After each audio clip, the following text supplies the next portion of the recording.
بسم اللہ الرحمن الرحیم۔ السلام علیکم ورحمۃ اللہ۔ واپس آ کر ہم نے تھوڑا سا آرام کیا، اپنی فائنل پیکنگ کی، اور ماؤ کو دیکھیے ہمارے پورے سامان کا جائزہ لے رہے ہیں۔ سارے سوٹ کیس جو کھلے ہوئے ہیں ان میں سے ہر ایک کو چیک کر رہے ہیں کہ یہ کیا کیا ساتھ لے کر جا رہے ہیں۔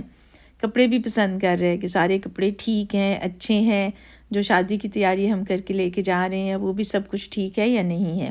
اس کو کچھ مجھے لگتا ہے اندازہ تو ہو گیا ہے کہ ہم شاید جا رہے ہیں کہیں، اور اس لیے وہ ہر چیز کو سمیل کرنے کی اور سونگھنے کی کوشش کر رہے ہیں۔ تیاری ہماری مکمل ہو گئی ہے۔ ہمارا خیال تھا کہ ہم 9:30 بجے نکلیں گے۔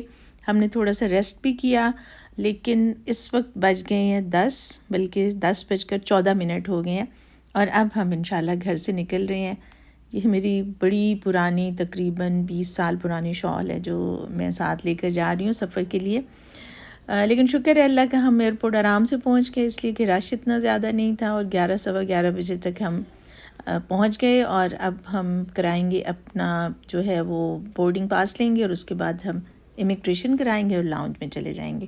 سارا کچھ ہو گیا بڑے آرام سے۔ فلائٹ بالکل ان ٹائم ہے۔ اس وقت ہم جہاز کے اندر موجود ہیں، 1:30 بجے۔ لیکن اب آپ سوچ رہے ہوں گے کہ یہ اچانک دھوپ کہاں سے آ گئی، ہماری فلائٹ تو صبح 2 بجے تھی۔ ہوا یہ کہ ہم بیٹھے رہے اور اس کے بعد پتہ چلا کہ جہاز میں کوئی ٹیکنیکل ایرر ہے جو ٹھیک ہونا ممکن نہیں ہے، اس لیے ہم سب کو آف لوڈ کر دیا گیا۔ اب صبح کے ہو گئے ہیں 8:30، اور ہماری فلائٹ اب جائے گی 10 بجے۔ اس لیے ہم اس دھوپ سے بھی لطف اندوز ہونے اور اپنی فلائٹ کا انتظار کر رہے ہیں۔ اس وقت 10:04 ہوئے ہیں، اور ہمارا جہاز الحمدللہ اس نے ٹیک آف کر لیا ہے، اور اب ہوئے ہیں 10:15، اور پوری رات چھا گئی ہے۔ میں بھی بہت حیران ہو رہی تھی کہ یہ ہوا کیا ہے کہ ایک دم سے 10 منٹ کے اندر باہر رات ہو گئی ہے۔ وہ مجھے اویس نے بتایا کہ اب یہ جہازوں میں ایک نیا سسٹم آیا ہے جس میں وہ پورے جہاز کو اس طرح سے کنورٹ کر دیتے ہیں، خاص طور پر لمبی فلائٹس کے لیے۔ دن کے وقت تھوڑا سونا مشکل ہوتا ہے، تو اس کی وجہ سے ایسے لگتا ہے جیسے رات ہے، اور سب آرام سے سو جاتے ہیں۔ پیرس پہنچ کر ہمارا یہ نائٹ ویژن ختم ہوا، اور اب ہم یہاں پر لینڈ کر رہے ہیں۔ باہر بارش ہو رہی ہے، تھوڑی بادل بنے ہوئے ہیں، اور موسم بہت اچھا ہے۔ اس وقت تو میرا خیال ہے لاہور میں یہاں سے زیادہ سردی پڑ رہی ہے، لیکن اندر تو خیر آپ کو سردی کا اتنا پتہ نہیں چلتا، لیکن باہر بھی موسم بالکل صاف ہے۔ یہاں سے سوچا آپ کو تھوڑے سے پیرس کے منظر دکھا دیں، ویٹ جو سارا منظر آ رہا ہے، اور وہ کھڑکی کے اوپر بھی کچھ جو ہے وہ بارش کے قطرے گرے ہوئے ہیں۔ ایک بات تو اب طے ہے کہ ہم نے جس فلائٹ پہ جانا تھا وہ تو 2 گھنٹے پہلے ڈپارٹ کر چکی ہے۔ ہمیں بورڈنگ پاس نہیں دیے گئے تھے، انہوں نے ہمیں یہی کہا تھا کہ اب جب وہاں پر پہنچیں گے تو وہ آپ سے خود ہی کانٹیکٹ کر لیں گے فرانس والے، اور آپ کو اگلا بورڈنگ پاس وہیں سے ملے گا۔ لیکن ہمارا دل تو اب بیٹھ ہی گیا ہے جہاز سے اترنے سے پہلے ہی، اس لیے کہ فلائٹ چلی گئی ہے، اور پرابیبلی یہ کوئی لاہور کراچی کا راؤٹ تو ہے نہیں کہ 2 گھنٹے بعد اگلی فلائٹ چل پڑے۔ پرابیبلی اگلی فلائٹ اب ہمیں کل ہی ملے گی۔ اب اس کے بعد دیکھتے ہیں ہمارے ساتھ کیا سلوک ہوتا ہے۔ چلیں توکل علی اللہ، جہاں تک پہنچ گئے ہیں تو آگے بھی کوئی نہ کوئی حل نکل ہی آئے گا۔ یہ ہمارا چھوٹا سا کوریڈور ہے جس میں سے گزر کر اب ہم ایئرپورٹ آئیں گے، اور وہاں پر دیکھتے ہیں کہ ہمارے ساتھ کیا سلوک ہوتا ہے اور ہمارے لیے آگے کیا راستہ نکلتا ہے۔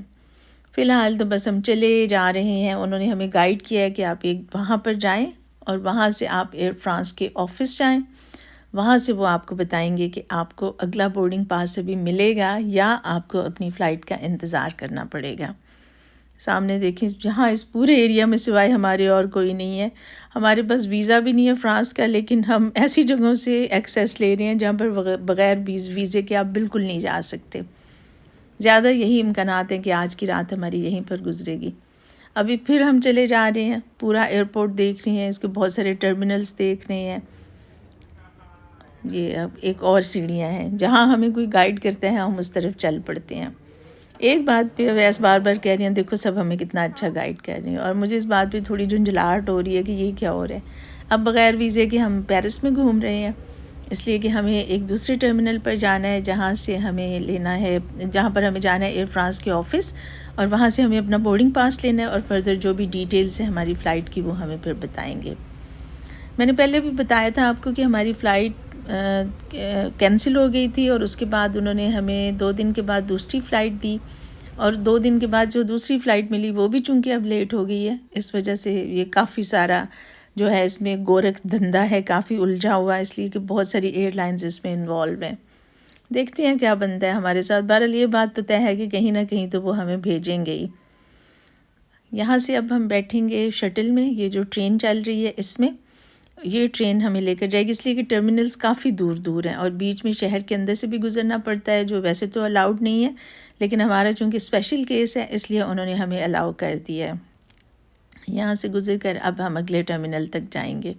بیچ میں ہم تھوڑا سا مس گائیڈ بھی ہوئے، اس لیے کہ کئی لوگوں کو نہیں علم تھا کہ ہم نے ایکچولی کہاں پر جانا ہے، اس وجہ سے ہم کچھ تھوڑا سا اور ادھر ادھر گھومتے رہے اور کچھ اور سحریں ہم کرتے رہے، لیکن اس وقت ہم بہت شدید ٹینشن میں ہیں اور سب سے زیادہ تناؤ یہ ہے کہ ہم پراپر جگہ پر پہنچ جائیں۔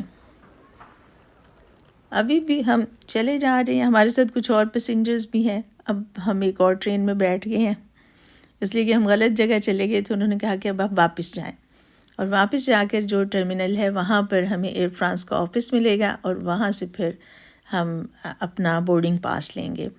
ہمارے ساتھ کچھ اور پیسنجرز ہیں، لیکن سب لوگ کینیڈا نہیں جا رہے، کچھ لوگ کی ڈیسٹینیشن کچھ اور ہیں، اس لیے وہ پھر اپنی ڈیسٹینیشن کے لیے ان کی جو ہے وہ اور جگہ پہ انہوں نے جانا ہے۔ الحمدللہ مسئلہ ہمارا حل ہو گیا، ہمیں اگلا بورڈنگ پاس بھی مل گیا۔ اوور نائٹ ہم نے یہاں پر اسٹے کیا اور اب اگلا دن شروع ہو گیا ہے۔ آج ہماری 2 بجے ہی فلائٹ ہے، وہی فلائٹ جو کل ہم سے مس ہو گئی تھی۔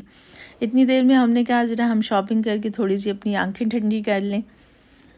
کرسمس کو گزرے ہوئے کچھ ہی دن ہوئے ہیں، اس لیے یہاں پر کافی زیادہ ابھی تک کرسمس کی لائٹس اور ڈیکوریشنز اسی طرح سے لگی ہوئی ہیں۔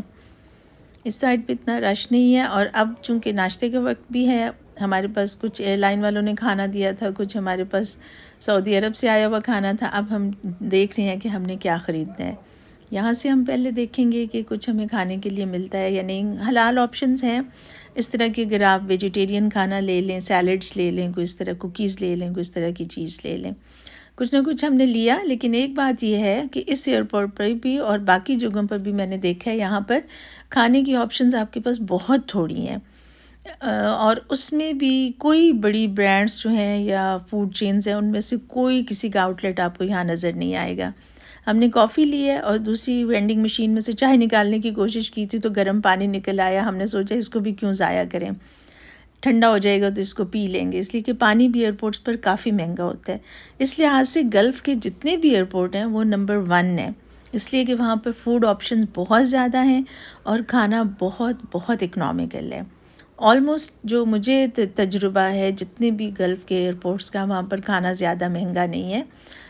وہاں پر آلموسٹ آپ کو اسی ریٹ پہ کھانا مل جاتا ہے جس ریٹ پہ آپ باہر سے لیتے ہیں، اور آپشنز بھی کافی زیادہ ہیں۔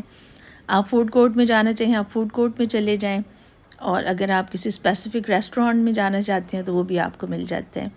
ہم نے یہاں پر کوشش ہی نہیں کی لاؤنج لینے کی، بس ہم نے اسی پریشانی میں ہم گھومتے پھرتے رہے، اور یہاں پہ یہ سوینئرز کے لیے کافی چیزیں ہیں، میں نے سوچا آپ کو بھی دکھا دوں۔ ہم نے تو یہاں سے کچھ نہیں لیا، لیکن میں پرفیوم شاپ میں گئی اس لیے کہ وہاں پر مجھے کافی ساری فرمائشیں بھی آئی ہوئی تھی، اور میرا خود اپنا بھی یہ ایکسپیرینس ہے کہ یہاں سے پرفیوم کافی مناسب قیمت پر مل جاتی ہیں۔ ایک تو ڈیوٹی فری ہونے کی وجہ سے ٹیکس نہیں دینا پڑتا، بالکل کوئی ٹیکس نہیں ہوتا، اور دوسرا جو پرائسز ہیں وہ بھی ریاض کی نسبت یہاں پر کافی کم ہے، کافی فرق ہے، تقریباً آرام سے 200-300 ریال کا فرق تو آ جاتا ہے۔ اس لیے میں نے کافی سارے پرفیوم لیے ہیں، اور اللہ کی طرف سے لکھا ہوا تھا تو مجھے بھی ایک پرفیوم مل گیا۔ اب ہمیں پھر بھوک لگی ہے، اس لیے کہ ہم نے پہلے کچھ خاص نہیں لیا، تو یہاں سے ہم سینڈوچز دیکھ رہے ہیں، دیکھتے ہیں کہ یہاں سے ہمیں کچھ ملتا ہے یا نہیں۔ یہاں پر ایگ چیز سینڈوچز بھی ہیں اور ویجیٹیبل سینڈوچز بھی ہیں، لیکن وہی بات کہ آپشنز کم، کھانا اتنا ذائقہ دار بھی نہیں، اور قیمتیں بہت زیادہ ہیں۔ بہرحال جو بھی ہے، ابھی ہم کچھ اور جگہوں پہ بھی سرچ کر رہے ہیں کہ شاید کوئی پھل مل جائے۔ میں نے ایک قلعہ بھی لیا ہے، وہ بھی مجھے کافی ڈالرز کا ملا ہے، اور میرا خیال ہے میرا کیمرہ ہل گیا، سو اپ سائڈ ڈاؤن ساری تصویریں نظر آ رہی ہیں۔ یہ بھی بالکل اسی طرح سے ہے۔ ایکچولی میں ویڈیو بنا نہیں رہی تھی، لیکن مجھے پتہ نہیں چلا اور ویڈیو آن رہ گئی۔ ابھی ہم اسی تلاش میں گھوم پھر رہے ہیں کہ ہمیں کوئی اور مل جائے کھانے کی آپشن بھی، اور دوسرا یہ بھی ہے کہ ہمارا گیٹ چونکہ ہمیں معلوم ہو گیا تھا، تو یہ بھی کوشش ہے کہ ہم اپنے گیٹ کے قریب ہی بیٹھیں اور اگر ہم نے تھوڑا ریسٹ کرنا ہے تو وہ بھی ہم وہیں پر کر لیں۔ تو یہ ہے وہ جگہ جہاں سے آگے ہم نے فلائی کرنا ہے، اور یہیں پر ہمارا جہاز آئے گا اور یہیں سے ہماری بورڈنگ ہوگی۔ اور جگہ بھی کافی اچھی ہے، یہاں پر یہ والی پیلی پیلی کرسیاں بھی ہیں، اس کے علاوہ بھی آپ لیٹنے والی جگہ بھی ہے جہاں پر آرام سے لیٹ سکتے ہیں۔ یہ ہماری شاپنگ کچھ ہم نے اپنے کیری آن میں ڈال لی ہے، اور کچھ شاپنگ جو ہے وہ چونکہ اس میں آ نہیں رہی تھی تو اس کو بھی ہم نے باہر ہی رکھا ہے۔ ایک ویو میں نے سوچا آپ کو بھی دکھا دوں۔ اب ہم ان لمبے صوفوں کے خالی ہونے کا انتظار کر رہے ہیں تاکہ ہم بھی ذرا آرام سے رہ سکیں۔ پھر ملاقات ہوتی ہے۔ یہ ایک چیز مفن میں کھا رہی ہوں، رویز شاورما کھا رہے ہیں۔ تھوڑی دیر میں پھر آپ سے ملتے ہیں۔ فی امان اللہ، اپنی رائے ضرور دیجیے گا۔ ولاگ کیسا لگا آپ کو؟